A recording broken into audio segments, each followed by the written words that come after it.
कक्षा 10 सामाजिक विज्ञान का जो एग्ज़ाम होने वाला 2022 बोर्ड एग्ज़ाम की पॉइंट ऑफ व्यू से जो मोस्ट इंपॉर्टेंट क्वेश्चंस है मॉडल पेपर लेके आ गया हूँ मैं। ठीक है, तो एमसीक्यूज फॉर्मेट में स्टार्ट करेंगे। यूरोप में धर्म सुधार आंदोलन का उद्देश्य क्या था? तो तत्कालिक धर्म एवं चर्च में सुधारवादी परिवर्तन करना। वो ये चाहते थे क्योंकि चर्च मनमानी करते थे, धर्म प्रचारक होके भी वो अपनी मनमानी करते थे, है ना, इसी वजह से। भारत के संघ के राज्यों में सबसे बड़ा न्यायालय क्या है? तो वो है बेटा उच्च न्यायालय। ठीक है। असहयोग आंदोलन को नेतृत्व किसने दिया था? महात्मा गांधी जी ने दिया था। महात्मा गांधी अफ्रीका से भारत कब लौटे थे? 1914 में लौटे थे। इलाहाबाद उच्च न्यायालय की खंडपीठ कहाँ स्थित है? लखनऊ में। भारत के उच्चतम न्यायालय के न्यायाधीशों की नियुक्ति कौन करते हैं? राष्ट्रपति जी करते हैं। भारत में सर्वोच्च न्यायालय के मुख्य न्यायाधीश की सेवानिवृत्ति की आयु क्या है? तो भारत के सर्वोच्च न्यायालय के मुख्य न्यायाधीश की सेवानिवृत्ति की आयु 65 वर्ष है। प्लासी का युद्ध कब और किस किस के बीच हुआ था? तो प्लासी का युद्ध अंग्रेजों तथा बंगाल के नवाब सिराजुद्दौला के बीच 1757 ईस्वी में लड़ा गया था। कर्नाटक का दूसरा युद्ध किन के बीच हुआ था? तो कर्नाटक का दूसरा युद्ध मुजफ्फर जंग तथा नासिर जंग के बीच हुआ था। लीग ऑफ नेशंस की स्थापना कब और कहाँ हुई? इसके दो प्रमुख उद्देश्यों के बारे में लिखिए। तो लीग ऑफ नेशंस की स्थापना 10 जनवरी 1920 ईस्वी को जिनेवा स्विट्जरलैंड में हुई थी। इनका उद्देश्य था भविष्य में युद्धों को रोकने के लिए सभी राष्ट्रों को निशस्त्रीकरण के लिए प्रोत्साहित करना, विश्व के सभी राष्ट्रों में अंतर्राष्ट्रीय सहयोग स्थापित करना। लीग ऑफ नेशंस के महत्व को समझाइए। लीग ऑफ नेशंस की स्थापना अंतर्राष्ट्रीय स्तर पर एक रचनात्मक एवं महत्वपूर्ण प्रयास था क्योंकि इस संस्थान ने संसार को पहली बार संकुचित दृष्टिकोण के साथ के स्थान पर व्यापक हितों के संरक्षण को प्रोत्साहित किया, अल्पसंख्यकों के हितों को संरक्षण प्रदान किया।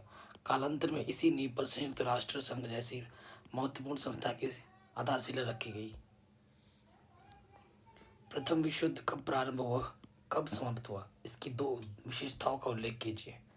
तो प्रथम विश्व युद्ध बेटा 28 जुलाई 1914 को और अंत हुआ 11 नवंबर 1918 को हुआ। ठीक है, इतना साल लंबा चला। प्रथम विश्व युद्ध अपने पूर्ववर्ती सभी युद्धों में सबसे लंबी समयावधि तक चला। प्रथम विश्व युद्ध में पहली बार आधुनिक हथियारों जैसे वायुयान, पनडुब्बी, टैंक, इन सब का प्रयोग हुआ। स्वतंत्रता प्राप्ति के बाद भारत प्रथम भारतीय गवर्नर जनरल कौन था? तो श्री राजगोपालाचारी थे। संप्रदायवाद से आप क्या समझते हैं? इसके निराकरण का कोई एक उपाय बताइए। अन्य संप्रदायों और मजहबों के विरुद्ध द्वेष और भेदभाव पैदा करना संप्रदायवाद है। सांप्रदायिक सद्भाव विकसित करके विभिन्न धार्मिक संप्रदायों के व्यक्तियों को एक साथ रहने के लिए प्रेरित किया जाना चाहिए, जिसके लिए कोई राष्ट्रीय नीति बनाई जानी चाहिए। माउंटन बेटन योजना के 3 सिद्धांत लिखिए। तो पहला सिद्धांत है पाकिस्तान की मांग अस्वीकार। जिन्ना सारा बंगाल और असम पूर्वी पाकिस्तान में मिलाना चाहते थे। इसी तरह सारे पंजाब और पश्चिम उत्तर सीमा प्रांत सिंध और बलूचिस्तान को पश्चिम पाकिस्तान में मिलाना चाहते थे। लॉर्ड माउंटन बेटन तथा कांग्रेसी नेता इस बात के लिए बिल्कुल भी सहमत नहीं थे। वे पंजाब और बंगाल के हिंदू बहुल क्षेत्रों को पाकिस्तान से निकालना चाहते थे। इसीलिए माउंट बेटन योजना के अनुसार असम को पाकिस्तान से बाहर निकाला दिया गया और पाकिस्तान तथा बंगाल के बंटवारे की व्यवस्था की गई। इस इस हेतु प्रत्येक हिंदू बहुल जिले को भारत में और प्रत्येक मुस्लिम बहुल जिले को पाकिस्तान में शामिल किया जाना था। असेंबलियों में बैठक व्यवस्था का विभाजन। पंजाब और बंगाल की असेंबलियों के सदस्य अलग अलग हिंदू बहुल और मुस्लिम बहुल जिलों के हिसाब से बैठने की व्यवस्था करेंगे। यदि पंजाब के हिंदू बहुल जिलों के सदस्य पंजाब के बंटवारे के लिए प्रस्तावित पारित करेंगे तो पंजाब का बंटवारा कर दिया जाएगा। सिलहट में जनमत संग्रह। चूंकि असम के सिलहट में मुसलमानों की जनसंख्या अधिक थी, इसीलिए यह व्यवस्था की गई कि वहां जनमत द्वारा यह निर्णय लिया जाएगा कि वहां के नागरिक भारत में शामिल होना चाहते हैं या पूर्वी पाकिस्तान में। भारत की पूर्वी सीमा पर स्थित 2 पड़ोसी देशों के नाम लिखिए। तो वो है चीन, म्यांमार, भूटान, बांग्लादेश। विश्व शांति के लिए निशस्त्रीकरण क्यों आवश्यक है? किन्हीं 2 कारणों का उल्लेख कीजिए। आधुनिक युग में निशस्त्रीकरण की आवश्यकता। आधुनिक आणविक युग में विश्व के राष्ट्रों के लिए निशस्त्रीकरण का मार्ग अपनाना श्रेयस्कर है क्योंकि इसी रास्ते पर चलकर मानव के उपलब्धियों की रक्षा की जा सकती है। इसके पक्ष में निम्नलिखित तर्क है। विश्व शांति की स्थापना के लिए सशस्त्र नियंत्रण में भी विश्व शांति निहित है। कोहन के अनुसार निशस्त्रीकरण द्वारा राष्ट्रों के भय मतभेद को कम करके शांतिपूर्ण समझौते की प्रक्रिया को सुविधापूर्ण शक्तिशाली बनाया जा सकता है।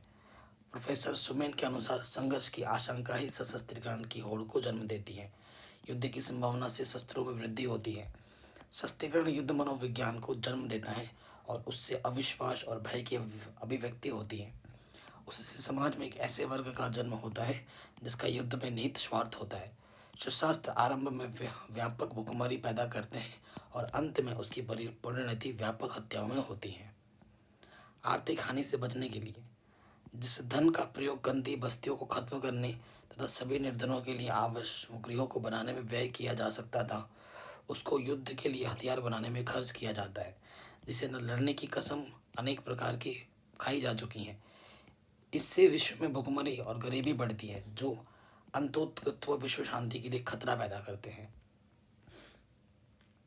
संयुक्त राष्ट्र संघ के प्रमुख अंगों का उल्लेख कीजिए।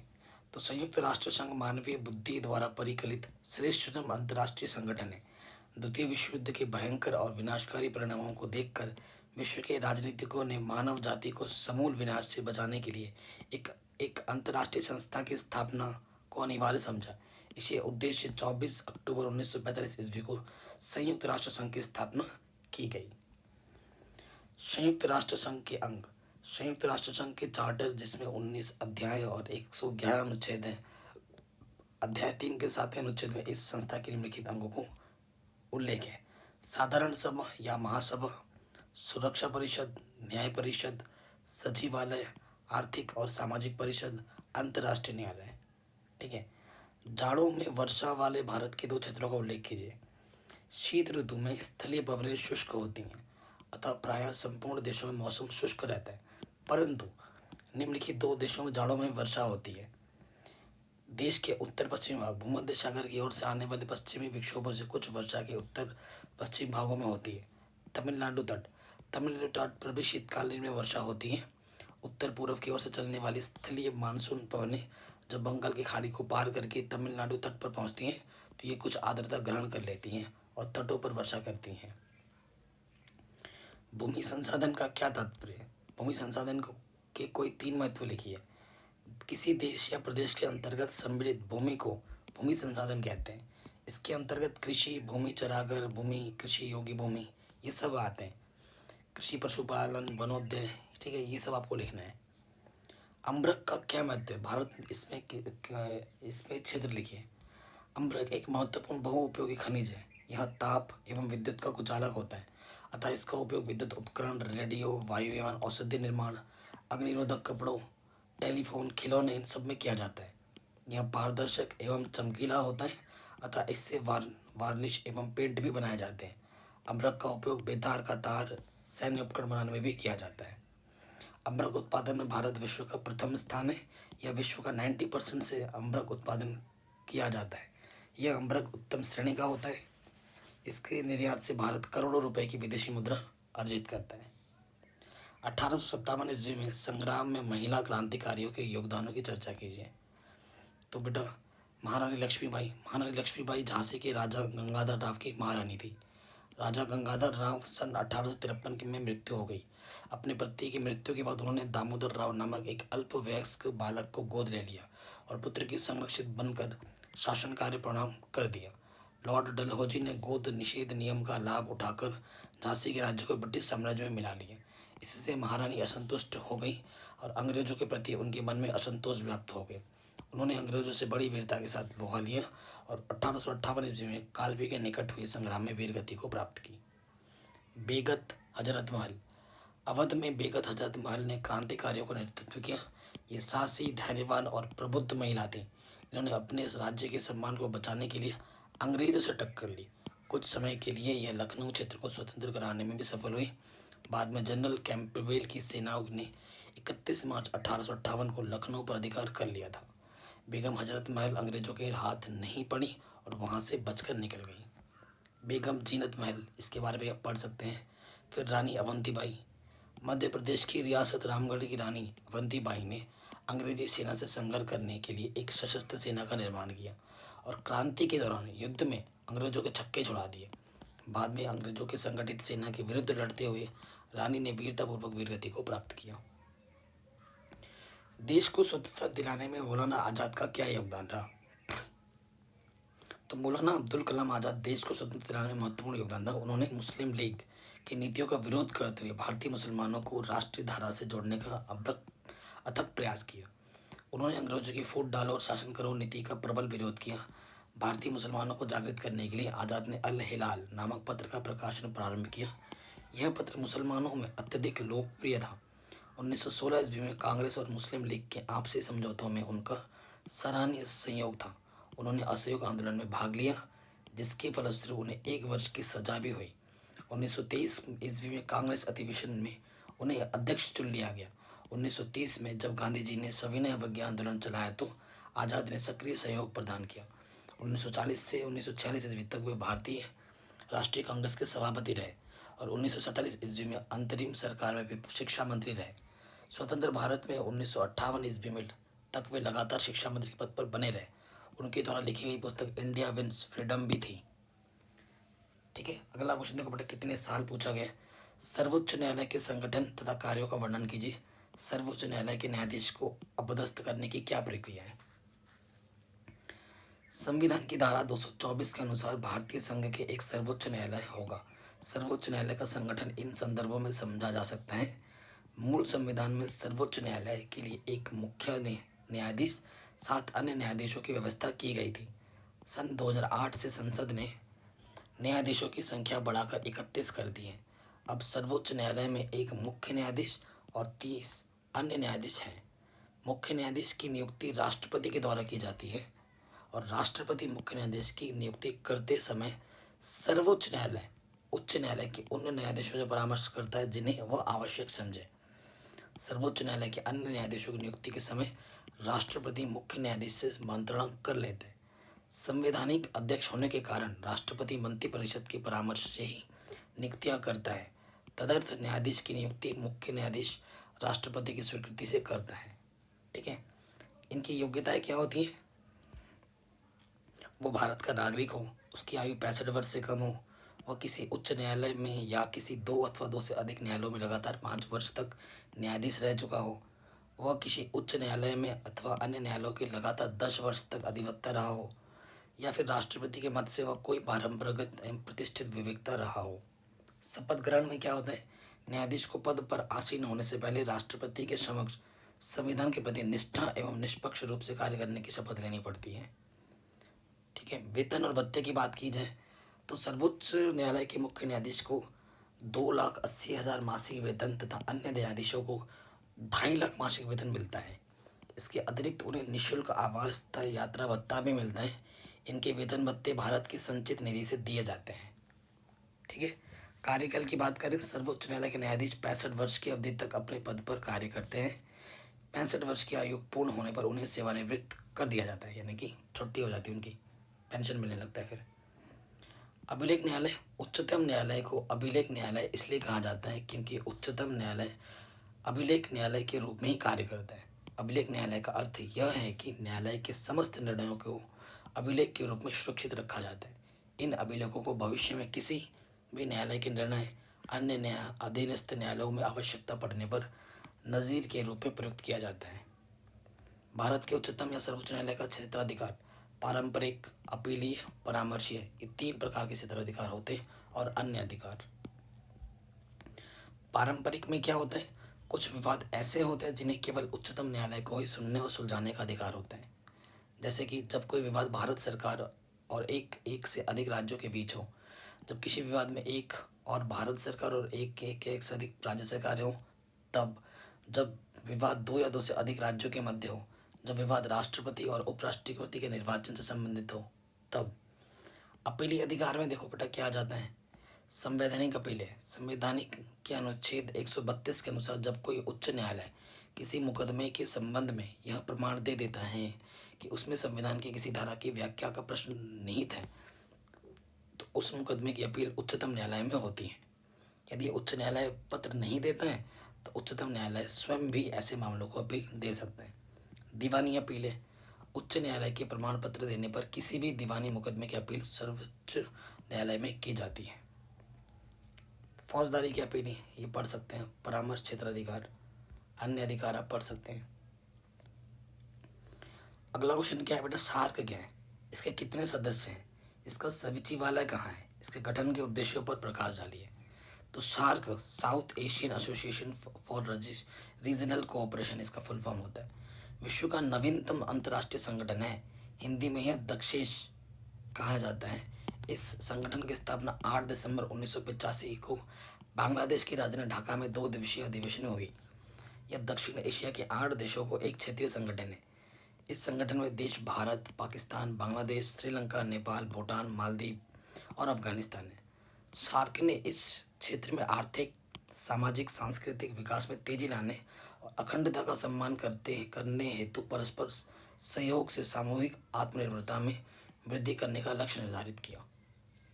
सार्क के सभी सदस्य देशों की भू अथवा समुद्री सीमाएं भारत से मिलती हैं। वैसे तो राष्ट्रीय और अंतर्राष्ट्रीय स्तर पर विश्व में देशों के अनेक संगठन हैं, किंतु दक्षिण एशिया के इन 8 देशों के क्षेत्रीय सहयोग पर आधारित इस संगठन का अपना ही महत्व है।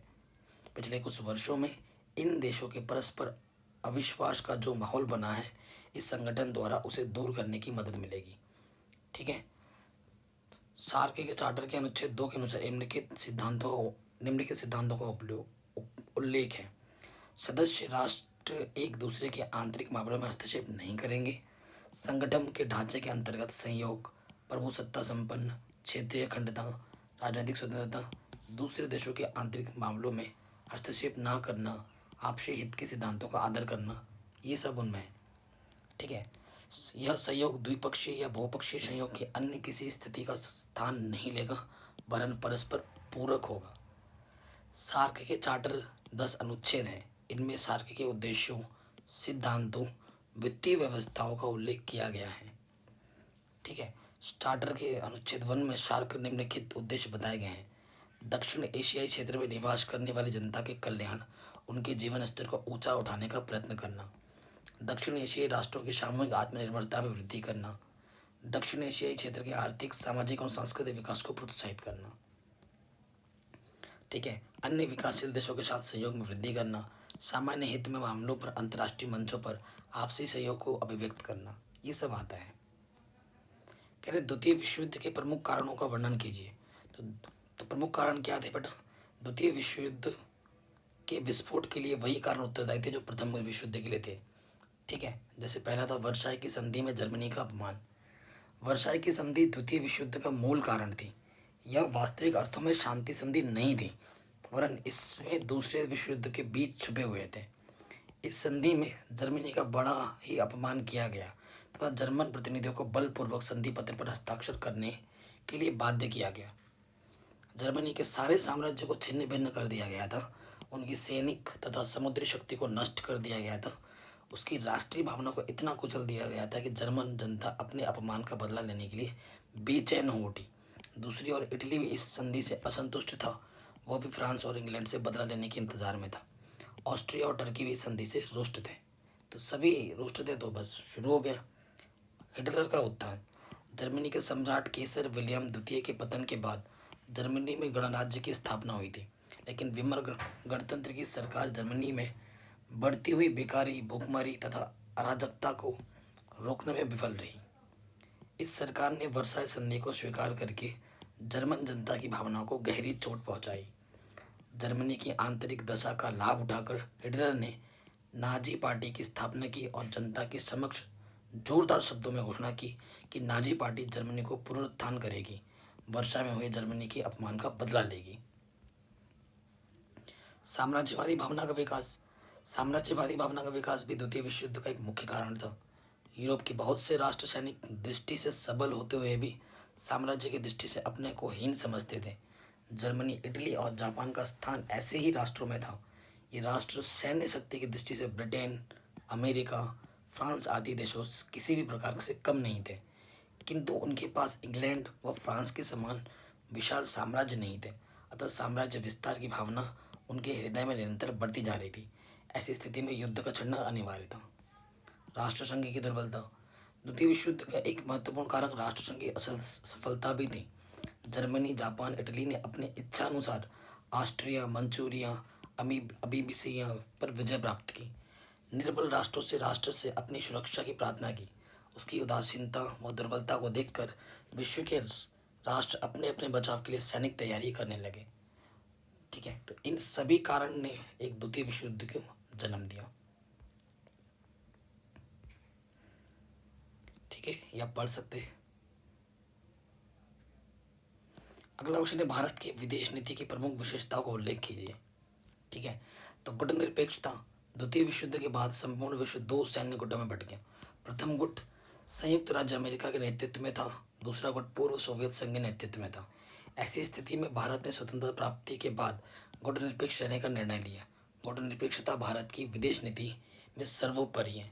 गुटनिरपेक्षता की नीति साम्राज्यवाद व उपनिवेशवाद की घोर विरोधी है। देश के विकास के लिए किसी विशेष गुट में सम्मिलित होने की अपेक्षा गुटनिरपेक्ष रहकर सभी देशों को सहयोग करना इस नीति का मूल आधार होता है। ठीक है, पंचशील के सिद्धांत में आस्था। भारत बौद्ध धर्म के 5 व्रतों पर आधारित पंचशील के सिद्धांत में गहन आस्था रखता है। सन 1954 ईस्वी में भारत तथा चीन ने एक मैत्री संधि के अंतर्गत इस सिद्धांत की घोषणा की थी। सन 1955 ईस्वी में बांडम सम्मेलन में तृतीय विश्व के 29 देशों तथा बाद में संयुक्त राष्ट्र संघ ने भी इस सिद्धांत को स्वीकार किया। इस सिद्धांत के प्रमुख तत्व क्या थे? सभी देशों की परस्पर प्रादेशिक अखंडता और प्रभुसत्ता का सम्मान करना, दूसरे देशों पर आक्रमण ना करना, दूसरे देशों के आंतरिक मामलों में हस्तक्षेप ना करना, सभी देशों को बराबर समझना, शांति और सौहार्दपूर्ण सहअस्तित्व की नीति का पालन करना। समस्त राष्ट्रों से मैत्रीपूर्ण संबंध। भारत की विदेश नीति के निर्धारणकर्ता पंडित जवाहरलाल नेहरू ने कहा था कि भारत की विदेश नीति का मूल उद्देश्य विश्व के समस्त राष्ट्रों के साथ मैत्रीपूर्ण संबंध स्थापित करना है। भारत इस नीति का निरंतर पालन करता रहा है।